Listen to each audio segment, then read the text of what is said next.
A velha politicagem tupiniquim está com os dias contados. O Aliança pelo Brasil, o primeiro partido assumidamente conservador do Brasil, criado em mais de 40 anos, atingiu a meta de 500 mil assinaturas de apoio para sua criação.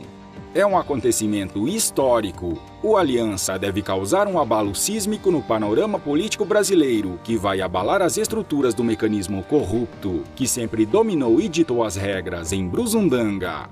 Nos bastidores da nhonhosfera não se fala em outra coisa. O que eles mais temiam está se tornando realidade. A direita está se mobilizando, se agrupando, se organizando, levando ao desespero o poderoso grupo de partidos que formam o bloco do Centrão, esquerda e seus asseclas, que permaneceram no poder por décadas, deitando e rolando, sem sofrer qualquer pressão, mas que agora começa a cair de joelhos diante de um povo que descobriu a força que tem.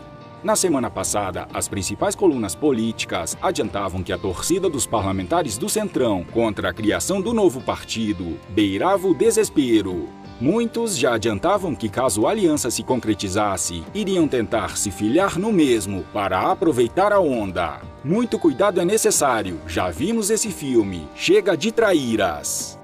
A viabilização do Aliança é uma vitória pessoal do presidente e de parlamentares leais a Bolsonaro, que não se corromperam, que não traíram o país, e também uma vitória da população de bem do Brasil, que finalmente tem um partido para chamar de seu, um partido político que vale a pena ser filiado, um partido político que vale a pena ser candidato para fazer com que seu bairro, sua cidade, seu estado, seu país finalmente saia do abismo e siga rumo ao avanço, à prosperidade. A luta agora é contra o tempo. A bola está com a Justiça Eleitoral, que precisa gerenciar todas as solicitações entregues pelos futuros correligionários de Bolsonaro e há tempo de o Aliança estar apto para disputar as eleições municipais de 2020. O advogado Luiz Felipe Belmonte disse que o sistema da Justiça Eleitoral não está preparado para um volume muito grande de acessos. Estamos falando de mais de 20 mil por dia. O sistema está caindo toda hora, então há um problema com as entradas, relatou o advogado ao jornal Gazeta do Povo. Para que o partido possa lançar candidatos já nas eleições de 2020, precisa estar formalizado até 4 de abril. Entre os requisitos para que isso se concretize está a formalização de 492 mil assinaturas junto à Justiça Eleitoral. O Aliança, através da mobilização popular em mutirões para coletar os apoios, já atingiu o objetivo, mas as fichas com as assinaturas não resumem a tarefa. É necessária a validação de cada cadastro na Justiça Eleitoral para verificar a veracidade do título eleitoral ou constatar que o interessado não está filiado a outro partido. Em total desespero, os opositores tentaram de tudo para impedir a criação do partido, inclusive entrando com ação contra o Aliança, alegando que viram no ato um privilégio dado a cartórios a um partido específico. Mas a contestação foi rejeitada pelo ministro Humberto Martins, do Conselho Nacional de Justiça, CNJ, que definiu a ação dos cartórios como algo habitual às instituições desse tipo e característica dos momentos de grande demanda, como o atual. Chora canhotada, o castigo de vocês está próximo. A população brasileira terá a chance de continuar o serviço que iniciou em 2018, com a eleição de Bolsonaro e a renovação, ainda que parcial, do Congresso Nacional, defenestrando da vida pública os maus elementos, agora em escala municipal. É como bem resumiu o consultor político Eduardo Negrão: Aliança pelo Brasil cairá como castigo divino sobre corruptos. Aqui precisamos destacar o artigo de um brilhante articulista, o advogado Guilhermo Federico Piacesi Ramos, que vem se destacando com seus textos precisos, que refletem de forma clara a realidade dos acontecimentos que regem os rumos de Brusundanga, em que ele relata a história do deputado que falava sozinho, enquanto todos os outros saqueavam a nação. Em momento algum, eu vou me desculpar por quem quer que seja para uma possível manutenção do meu mandato nessa casa. Até porque, Graziottini e prezado deputado do Pará, eu tenho imunidade para falar, não é para roubar. Eu prefiro morrer de pé na planície do que sobreviver de 4 no Planalto, como muitos de seus colegas ladrões apanhados em várias operações da Polícia Federal, entre outros. O Brasil foi devastado, com décadas de desgovernos que impediram o país de prosperar. O Congresso Nacional todo comprado, servindo apenas de um mero carimbador para os projetos de lei que vinham do Executivo e como sócio do governo em maracutaias. Nesse cenário, um deputado federal destacava-se negativamente, falando sozinho no plenário, em discurso de forte oposição à política da época, nadando contra a maré de roubalheira desenfreada e de fisiologismo.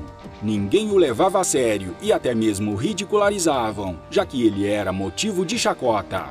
Agora que ele é presidente da República e continua se mantendo firme e fiel aos mesmos princípios que sempre teve, ao primeiro sinal de que seu governo será mais difícil do que alguns pensavam, já vejo gente desanimada e disseminando histerismo nas redes sociais e na internet. Você, que não aguenta um ano de governo, que, antes mesmo de tomar posse, já sabia que receberia forte oposição e sabotagem de todo o sistema, incluindo-se aí os outros dois poderes e o próprio executivo, com setores da administração pública indireta, como universidades, além da totalidade da mídia do país. Sem dar chilique e ficar nervoso, com crises de ansiedade e pânico, quer um conselho? O mundo não tem lugar para gente fraca. Se for o seu caso, que desistiu do presidente que ajudou a eleger e do Brasil, saia das redes sociais e da internet e vá viver a sua vida tranquilamente, tentando ter paz de espírito. Não fique contaminando pessoas que têm fé e esperança e que acham que o que fazem juntas, conscientizando todos sobre a necessidade de se empenharem para o governo dar certo, é importante para o Brasil. Saiba você que, no fundo, Jair Bolsonaro continua lutando sozinho contra essa corrupção que se espalhou e se instalou em nosso país. Queremos apenas ajudá-lo para tornar a sua missão um pouco menos dolorosa e seu fardo um pouco menos pesado. É que nós não vamos simplesmente cruzar os braços, ver o barco afundar e não fazer nada. Não e não. Ficaremos até o final, até o último homem, até o último suspiro, porque sabemos que o que fizemos na urna em 2018 não acabou e nosso pensamento é de longo prazo.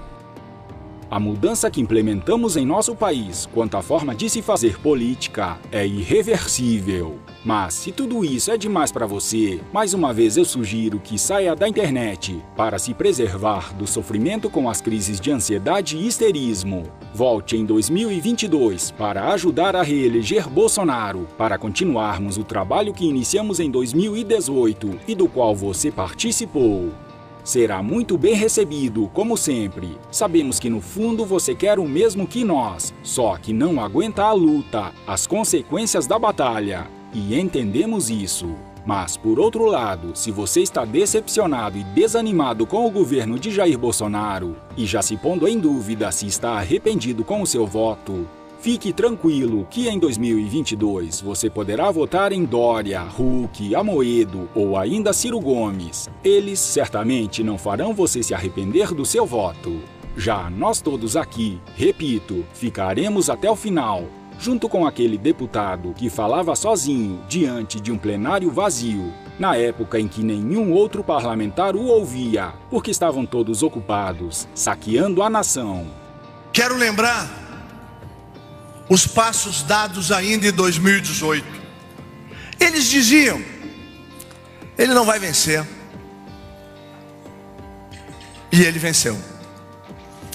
Milhares e milhões de pessoas foram se juntando em torno da esperança que ele representava. 57 milhões de brasileiros mostraram que era chegada a hora de mudar o Brasil. E eu lembro, mais de uma vez, aquela frase dita na porta da sua casa. Flávio, tu estavas lá. Emocionado, já consciente da missão que ia ter que cumprir, ele fecha o seu discurso da vitória, meu irmão Hélio, dizendo que vamos fazer desse grande país uma grande nação. Todos nós do time Bolsonaro, ministros, ministra Tereza, ouvimos do presidente que nós estamos aqui reunidos para servir o Brasil. Talvez neste momento da história brasileira não exista nenhum homem mais obstinado por servir cada brasileiro do que o presidente Jair Messias Bolsonaro. E isso, presidente, é uma honra para todos nós.